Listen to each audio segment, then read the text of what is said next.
Paper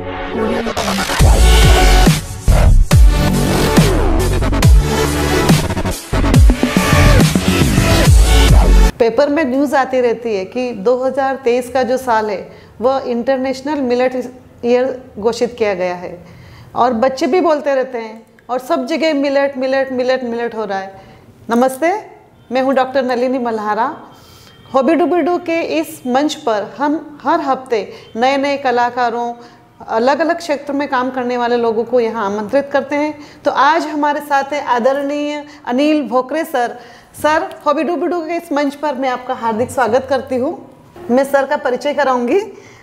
sir जो है वो डेप्यूटी डायरेक्टर एग्रीकल्चर जलगांव हैं। सर अति उत्साही तथा सकारात्मक सोच वाले व्यक्ति हैं। सरकारी क्षेत्र के अंतर्गत ऐसे बहुत कम लोग मिलते हैं। तो आइए सुनते हैं आदरणीय अनिल भोकरे सर को। और आज का विषय है मिलेट्स, शेतकरी व युवकांसाठी सुवर्ण संधी। सर, मैं आपको कुछ सवाल पूछूंगी। पहला सवाल है हमारा, मोदी जी के प्रयास से इस वर्ष को इंटरनेशनल ईयर ऑफ मिलेट्स घोषित किया है।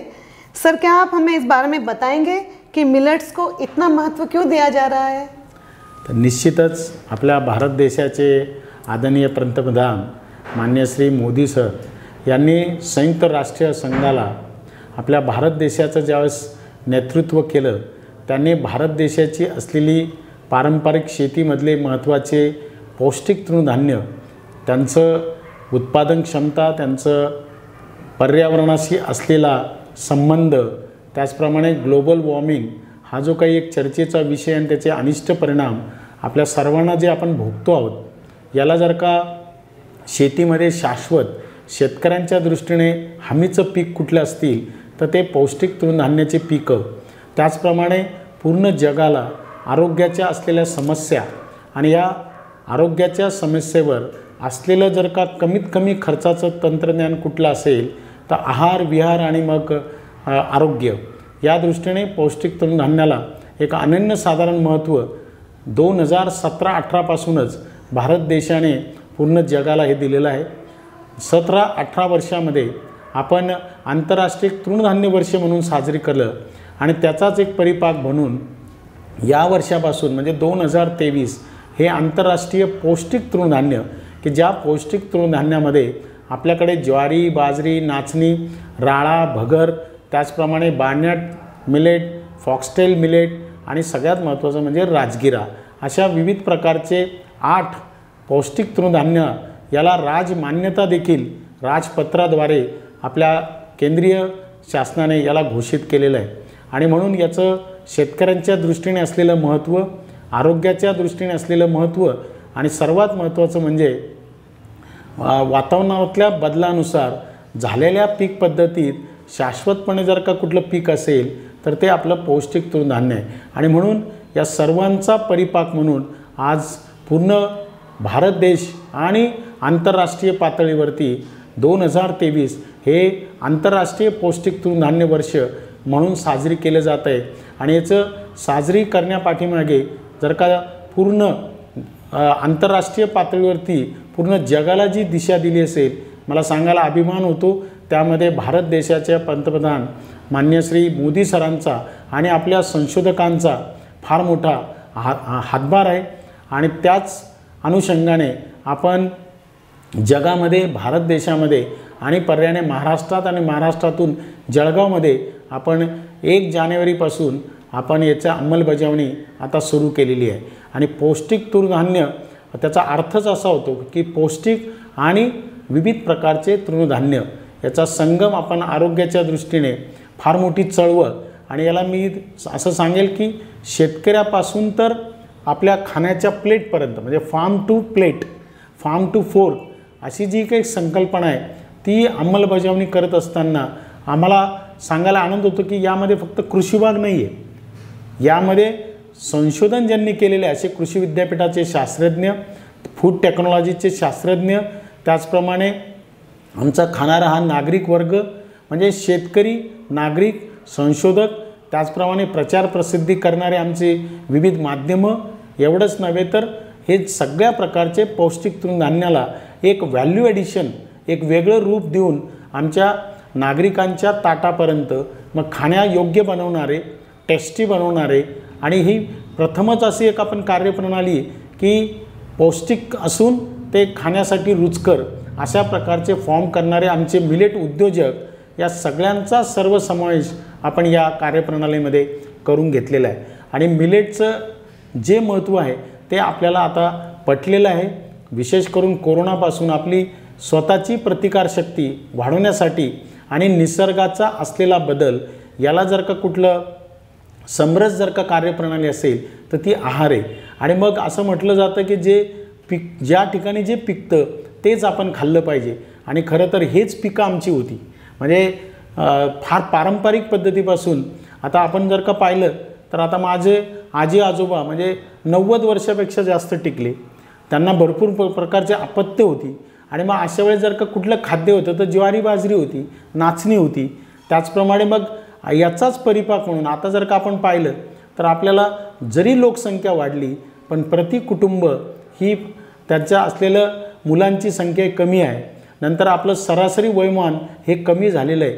वातावरणात असे अनेक बदल म्हणजे ज्यावेळेस पाऊस पाहिजे त्यावेळेस पडत नाही, ज्यावेळेस पाऊस नको असतो ज्यावेळेस पाऊस पडतो, वर्षभर गारपीट आहे, वारा वादळ आहे.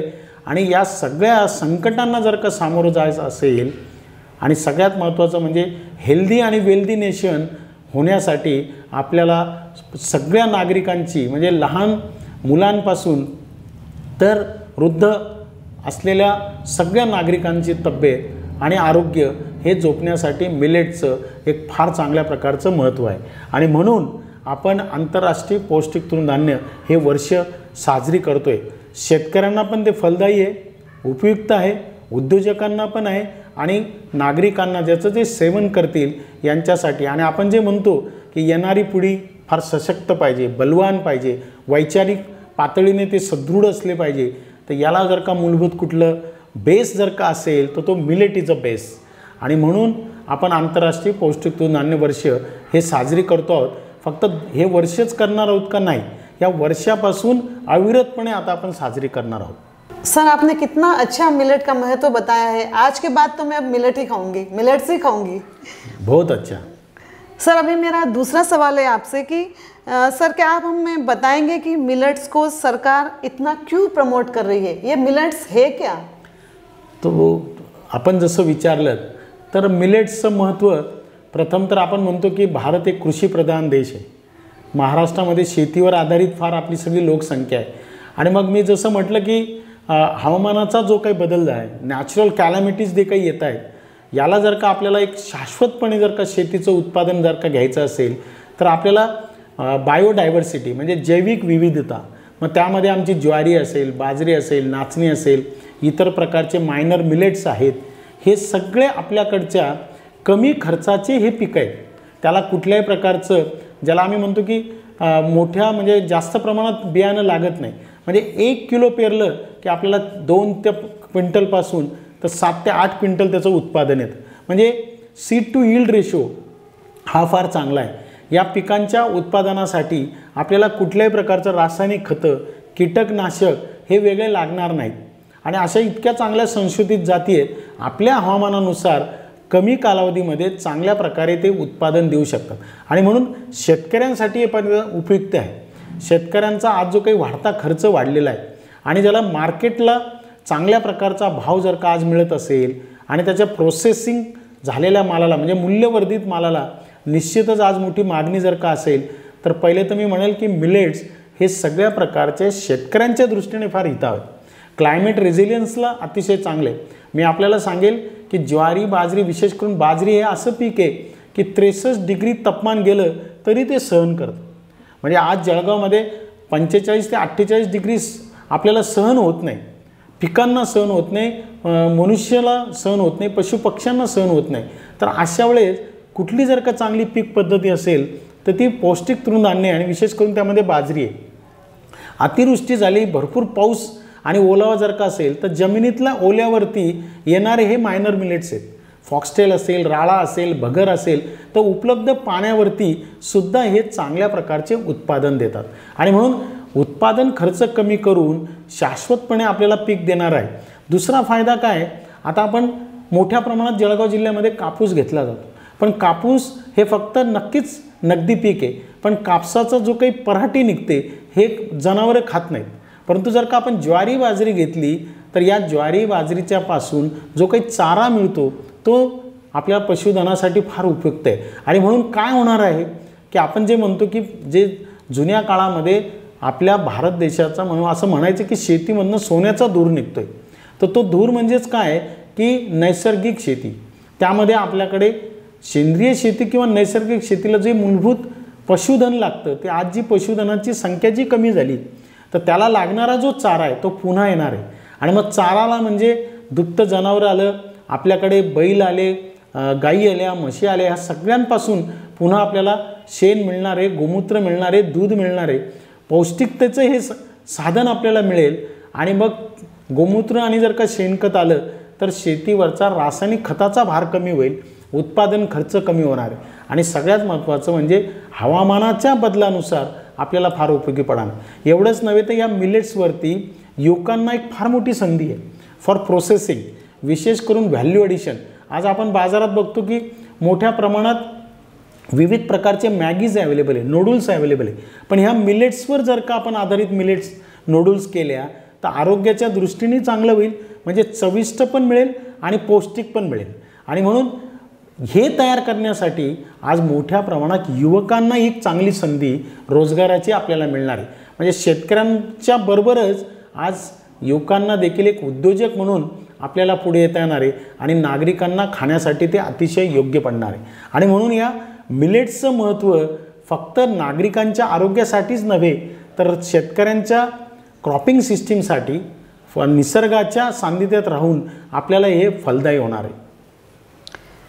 सर, आपने बताया कि भारत एक कृषि प्रधान देश है, पर ये मिलेट से भारतीय किसानों को क्या लाभ होगा? तर जसं आपण विचारला तर निश्चित भरपूर लाभ होणार आहे. मी जसं म्हटलं की ज्यावेळेस तो मोठ्या प्रमाणात ज्वारी घ्यायला लागेल, बाजरी घ्यायला लागेल, नाचणी घ्यायला लागेल, तो याचा जो चारा मिळणार आहे तर तो चारा म्हणजे एक पशुखाद्य आहे आणि ते कमीत कमी खर्चाचं आहे. आणि तो चारा ज्यावेळेस आपल्या जनावरांसाठी त्याच्याच शेतात उपलब्ध होईल म्हणजेच पशुधनांची संख्या वाढेल. पशुधनांची संख्या वाढली तर आपल्याला सेंद्रिय कर्ब मिळणार आहे. एवढंच नव्हे तर एक ऊर्जा म्हणजे मोठ्या प्रमाणात बायोगॅस जर का आपण करू शकलो तर आज जी एनर्जीचा जो शॉर्टेज आहे तर तो सुद्धा आपल्याला भरून काढता येणार आहे. आणि म्हणून एकंदरीत या मिलेटचा शेतकऱ्यांना फार चांगल्या प्रकारचा उपयोग होईल. एवढंच नव्हे तर उद्योजक निर्माण होतील, एक सप्लाय चेन चांगल्या प्रकारची डेव्हलप होऊ शकेल. आणि हे पिकं बाहेरच्या देशात येणार नसल्याने आपल्याला एक्सपोर्टसाठी फार चांगलं पोटेन्शियल आहे. आणि म्हणून शेतकऱ्यांपासून तर एक्सपोर्टरपर्यंत आपल्याला फार चांगला it is very beneficial to everybody. हाँ सर, आपने बताया कि ये किसानों के लिए बहुत फ़ायदेमंद है क्योंकि ये भारत में ही फसल पैदा हो सकती है, यानी हम एक्सपोर्ट भी ज़्यादा कर सकते हैं. सर, मेरा अगला सवाल है कि इसके कारण यानी मिलेट्स के कारण कौन कौन से नए उद्योग प्रस्तापित कर सकते हैं? यानी मैं ऐसा पूछना चाह रही हूँ आपको कि युवकों को रोजगार मिल सकता है या नहीं? नक्कीच. म्हणजे मी जसं म्हटलं की आणि मिलेट्स काही माहीत नव्हतं असं काही नाही. आमच्या ग्रामीण भागामध्ये आजही बऱ्याच जणांना हे माहिती आहे की ज्वारी बाजरी, परंतु त्यांचं उत्पादनं जर का विचारली तर फक्त ज्वारीचं पीठ माहिती, बाजरीचं पीठ माहिती, बाजरीचं थालीपीठ माहिती, बाजरीचे वडे माहिती, परंतु नागली फक्त नागलीचं एक सत्व की लहान मुलांना दिलं जातं एवढंच माहिती आहे. परंतु राळा भगर यापासूनची असणारी खिचडी, राळा भगरीचे उपपदार्थ, ज्वारी बाजरीचे उपपदार्थ, नागलीचे उपपदार्थ, यामध्ये मग त्यांचे बिस्किट्स असतील, लाडू असतील, पास्ता असेल, वेगवेगळ्या प्रकारचे नूडल्स असतील, सत्व असतील, त्यांचे पावडर असतील, मल्टीग्रेन दलिया असतील, असे अनेक प्रकारचे उपपदार्थ आज आपल्याला उपलब्ध आहेत. त्याचं पदार्थ आपल्याला तयार करता येणार आहे त्याच्या फूड सायन्स टेक्नॉलॉजीने आणि ॲग्री बेस्ड भरपूर संशोधन केंद्रांनी याचे बाय प्रॉडक्ट्स म्हणजे Indian institute of millet research असेल, central institute of food processing असेल, अशा अनेक इन्स्टिट्यूटनी याचे उपपदार्थ तयार करण्याची रेसिपी प्रोसेस तयार केलेली आहे. मशिनरी उपलब्ध आहेत. आणि मग याचा फायदा आपल्या युवकांना एक उद्योजक म्हणून आपल्याला पुढे येता येणार आहे. त्याचे बाय प्रॉडक्ट्स निर्मिती करण्याचं एक आज आपल्याला हँड टू हँड सपोर्ट आपण त्यांना देतो आहोत। एवढंच नव्हे तर युवकांना केंद्र आणि राज्य शासन हे सबसिडीच्या रूपामध्ये म्हणजे बेनिफिशरी थ्रू सबसिडी ह्या उद्योजकांना आपण देतो आहोत। आता प्रधानमंत्री सूक्ष्म खाद्य उन्नयन योजनेमध्ये मिलेटचे जेवढे काही उपपदार्थ बनवणारे स्मॉल होल्डर्स आहेत म्हणजे छोटे छोटे एंटरप्रिन्युअर्स आहेत, यांना आपण 35% जास्त 10 लाखापर्यंत आपण अनुदान देणार आहोत। आणि म्हणून आमच्याकडेच जे पिकतं, मग ज्वारी असेल तर ज्वारीचे बिस्किट्स आम्हाला करता येईल का, आम्हाला ज्वारीचं मल्टीग्रेन दलिया आम्हाला करता येईल का, ज्वारीचे उपपदार्थामध्ये आम्हाला डोसाचं पीठ देता येईल का, इडलीचं पीठ देता येईल का, नागलीचे उपपदार्थ आहेत, असे अनेक प्रकारचे उपपदार्थ बनवणारी इंडस्ट्री जर का आज आमच्या गावामध्ये उपलब्ध होऊ शकले तर रोजगार देखील मिळणार आहे, शेतकऱ्यांना देखील हमीभाव मिळणार आहे आणि चांगल्या प्रकारचा शाश्वत शेतीचा प्रयोग आपण उभे करू शकतो, यात कुठलीही शंका नाही। तो सर मेरा अगला सवाल ये है कि यदि युवक इस बिजनेस में आए, यानी युवकों ने, आपने बताया ना बहुत सारे उपपदार्थ बना सकते हैं, तो वो युवकों ने अगर ये उपपदार्थ बनाने के लिए कोशिश की या उन्होंने तैयार यानी कुछ बिजनेस में आए वो, तो सरकार उन्हें क्या क्या मदद कर सकती है? तो मी जसं म्हटलं की ज्यावेळेस कृषीवर आधारित प्रक्रिया उद्योग आणि त्यावर जर का मिलेटचं असेल तर विशेष प्राधान्य आहे की आज आमच्याकडे प्रधानमंत्री सूक्ष्म खाद्य उन्नयन योजना आहे, 35% 10 लाखापर्यंत आहे। त्यामध्ये जर का एक SHG गट असतील, शेतकरी उत्पादक कंपन्या असतील किंवा प्रायव्हेट कंपन्याज असतील तर यांना आपण 3 कोटीपर्यंत चांगल्या प्रकारचं म्हणजे यामध्ये उत्पादनापासून तर विक्रीपर्यंत ब्रँडिंग असेल, मार्केटिंग असेल, यासाठी सुद्धा अनुदान उपलब्ध आहे। म्हणजे पूर्ण सपोर्ट एवढाच नव्हे तर नवीन जो उद्योजक आहे तर त्याला हँड्स टू हँड सपोर्ट म्हणून आपण प्रशिक्षण देखील कृषी विज्ञान केंद्र यांच्यामार्फत देतोय की जे फ्री ऑफ कॉस्ट आहे। एवढंच नव्हे तर मोठा प्रकल्प जर का असेल तर मुख्यमंत्री अन्न प्रक्रियेमध्ये 50% जास्त 50 लाखापर्यंत आपण त्याला अनुदान देऊ शकतो। मिनिस्ट्री ऑफ फूड प्रोसेसिंग आहे की याला फार चांगल्या प्रकारचा support in the form of subsidy आपण त्याला देतो आहोत। आणि म्हणूनच की काय आता मोठ्या प्रमाणात उद्योजक देखील आता पुढे येत आहेत आणि म्हणून पिकवलेला मालाला मूल्यवर्धित करून ग्राहकांच्या आवडीनुसार त्यांच्या खाण्याला कन्व्हिनियन्स रूपाने देऊन आपण विविध प्रकारचे उद्योजक त्याला एक सबसिडी, प्रशिक्षण आणि निर्यातीसाठी सुद्धा देखील आपण एक चालना म्हणजे फक्त एक्सपोर्ट ऑल्सो आपण त्याला एक सपोर्ट अँड होल्डिंगपासून तर एक्सपोर्टपर्यंत देखील आपण सर्व प्रकारची मदत आज केंद्र आणि राज्य शासन आपल्या नवीन युवकांसाठी आणि उद्योजकांसाठी करत आहे। मैंने तो सर्विस छोड़ रखी है सर, अभी मैंने सर्विस छोड़ दी है और अभी मैंने मिलेट्स भी खाना शुरू कर दिया है, तो मैं सोच रही हूँ कि मैं कुछ नया स्टार्टअप शुरू कर दूँ। Very good. लेकिन मैंने अभी तक कुछ किया नहीं है, लेकिन हाँ दर्शकों, आप जरूर कुछ नया स्टार्टअप शुरू कर सकते हैं क्योंकि सर ने कितना बताया है कि मिलेट्स की कितनी डिमांड है और मिलेट्स के फायदे ही फायदे हैं। तो आप आज का ये सेशन सुनने के बाद कुछ न कुछ नया स्टार्टअप जरूर शुरू करो।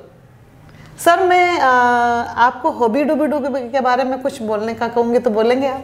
या तर निश्चितच जसं मॅडमने विचारलं मिलेट्सबद्दल तर आपण फार चर्चा केली, परंतु ही तुमच्यापर्यंत जी माहिती पोहोचवण्यासाठी हा जो काही एक प्लॅटफॉर्म मग तो माझ्याचसाठी नाही की मिलेटच्या संदर्भात असलेले सर्व म्हणजे आमचे शेतकरी उत्पादक असतील, त्याचप्रमाणे डॉक्टर तज्ज्ञ असतील, आहार तज्ज्ञ असतील, उद्योजक आहेत आणि या सगळ्यांना एकत्रित आणण्याचा जो प्लॅटफॉर्म आहे आणि आज ग्राहकाला ही माहितीचा स्रोत एक उत्कृष्टपणे आज आमच्याकडे उपलब्ध आहे तो असा हॉबी डूबी डू हा याचं जे नाव देखील बघा म्हणजे हॉबी डूबी आणि डू म्हणजे आपल्याला हे करायचं पण आहे म्हणजे नुसतंच ऐकायचं नाही आहे। तर जो कोणी ऐकणारा जर का एक शेतकरी त्याला समृद्ध करायचं असेल, त्याला सेंद्रिय शेतीकडे जायचं असेल तरी हॉबी डूबी आहे। त्याचप्रमाणे जर का एखादी उद्योजक आज ऐकतोय आणि त्याला जर का मिलेट बेस्ड प्रोसेसिंग करायचं असेल तर नक्कीच ज्या काही ह्या प्लॅटफॉर्मवरनं आज सांगितलं जाते माझंच नाही जे काही आता सांगितलं गेलं आहे आणि यापुढे सांगण्यात येणार आहे त्याचा जर का नक्कीच या प्लॅटफॉर्मचा जर का उपयोग करून गेला तर मला वाटतं आपल्या स्टार्टअपला जर का कोणी सुरुवात केली असेल तर नक्कीच ती हॉबी डूबी डू याने केलेलं आहे आणि त्यांचं विशेष कौतुक करेल आणि त्याचा वापर आपण सर्वांनी करावा असं मी आपल्याला विनंती करतो। Thank you sir. सर एक छोटा सा गिफ्ट हैम्पर है नवरंग चाय, दाल परिवार और हॉबी डूबी डू मल्हार कम्युनिकेशन की तरफ से, थैंक यू, धन्यवाद, thank you, thank you. Okay sir, आप ये जो मिलेट का जो प्रमोशन कर रहे हैं उसमें सिर्फ कृषि विभाग ही है या फिर कोई अन्य विभाग भी आपकी मदत कर रहा है? नक्कीच ही फार मोठी मोहीम आहे आणि सर्वांपर्यंत पोहोचायचं जर का मला असेल आणि इंटरनॅशनल पौष्टिक तृणधान्य हे अंगीकारायचं जर का असेल तर हे मिशन आहे आणि म्हणून हे सामूहिक प्रयत्न करण्यासाठी कृषी विभागाबरोबरच इतर विभागांचा देखील आम्ही अंतर्भाव केलेला आहे। यामध्ये मग महसूल विभाग, मान्य जिल्हाधिकारी महोदय आहे, त्यांची सर्व यंत्रणा आहे, शिक्षण विभाग आहे, आरोग्य विभाग आहे, ग्रामीण विकास म्हणजे जिल्हा परिषद आहे, जिल्हा परिषदेतले सर्व म्हणजे मग माध्यमिक आणि प्राथमिक शिक्षक आहेत, त्यांचा सगळा स्टाफ आहे, आरोग्य विभाग आहे, आदिवासी विभाग आहे, त्याचप्रमाणे मग media, different sorts of media आहे, असा सर्वांचा मिळून हा इंटिग्रेटेड ॲप्रोच आहे। मग यामध्ये आम्ही वेगवेगळ्या प्रकारचे माध्यमं वापरतो।